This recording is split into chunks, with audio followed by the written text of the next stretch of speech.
तर याच युद्धाचा छत्रपती संभाजीनगरमधल्या उद्योगांना सुद्धा फटका बसलेला आहे।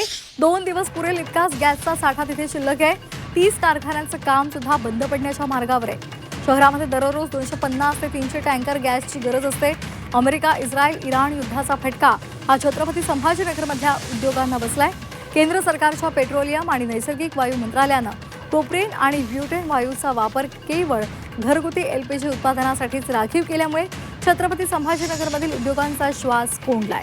या निर्णयामुळे उद्योगांना होणारा गॅस पुरवठा हा तातडीनं थांबवलेला आहे। त्याचा विदारक परिणाम आता दिसू लागलाय।